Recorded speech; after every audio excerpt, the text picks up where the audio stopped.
So I'm with Baseford United chairman Chris Munroe. Now we've got 2 days to go till the start of the season. So thanks for talking to me today and taking the time to do that. Has it been a good summer?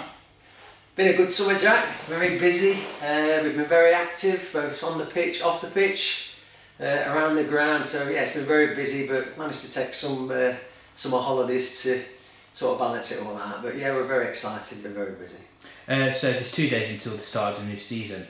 Can you sum up what this means to you and the club?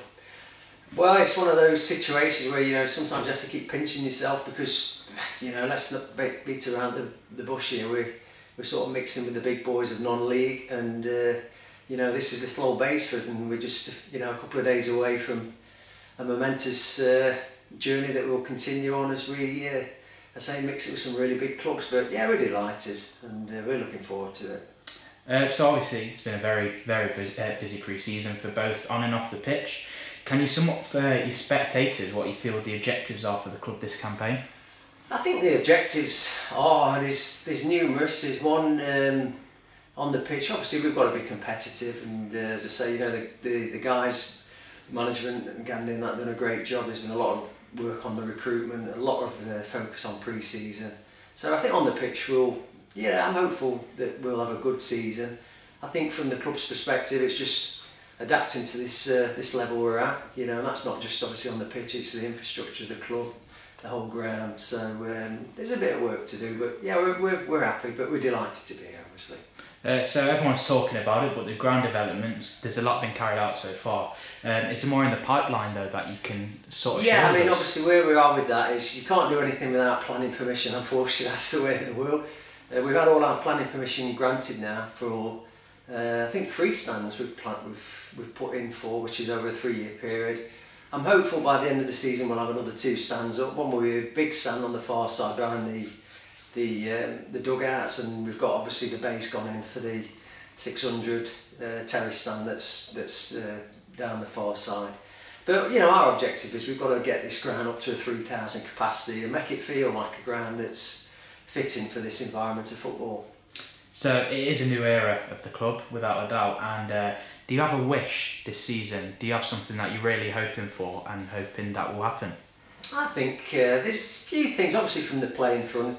Let's not beat about the bush. As a chairman, I'm looking for consolidation as a minimum, because that's what we want to be competitive on the pitch. I feel that Gandhi will have a different slant on that, and I think that obviously with the recruitment we've done, with the base of what the squad we've got, I think we're well placed. I think my other wishes are is the club, that it's a good season for not just the first team, for the whole club, from the education through to the juniors and the youth football. I just wish them all for a good season. I think my overriding wish though is that the club is embraced by the Nottingham community this season, because as I say, we've got a real core and loyal support base. But we do have a fantastic offering down here. We're affordable football. Not everybody can afford the cost of the Premiership or the Football League, and we do offer a viable alternative. It's a good benchmark for really competitive, entertaining football. So that's my primary wish, because there's nothing better to see a ground that's rocking and creating a really good atmosphere to really encourage the lads on. So when we spoke to you before, you've been very clear and transparent about the long-term plan for the club. Are you on schedule or ahead? I would say we're probably ahead. We set a 5-year schedule or objectives last year to get to Conference North, to be honest. And as I say now, we're one step of the way away, and we've got 4 years to achieve that. So I think we're all ahead of the ballpark. But that's not taken away from the fact that this is a very massive step and a very challenging step, and it's going to take time to adapt, because as I say, it's a big step, this one is, and we're under no illusions of how difficult it's going to be. And finally, Chris, what will be the nerves and the kind of tension like on Saturday and Monday? Obviously this is a monumentous occasion in the start of a new era, so let us know how you feel. It'll be tense and it'll be nervous, but for the right reasons, because we're delighted to be here.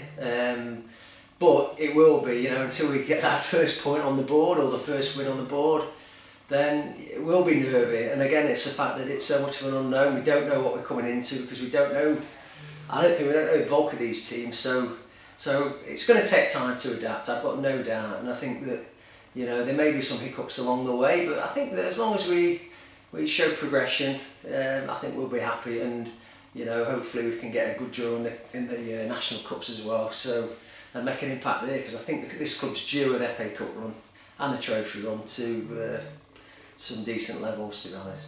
Chris, thanks a lot for talking to us today. See you soon, and Thanks, good luck Jack. for the future. Thank you very much. Cheers.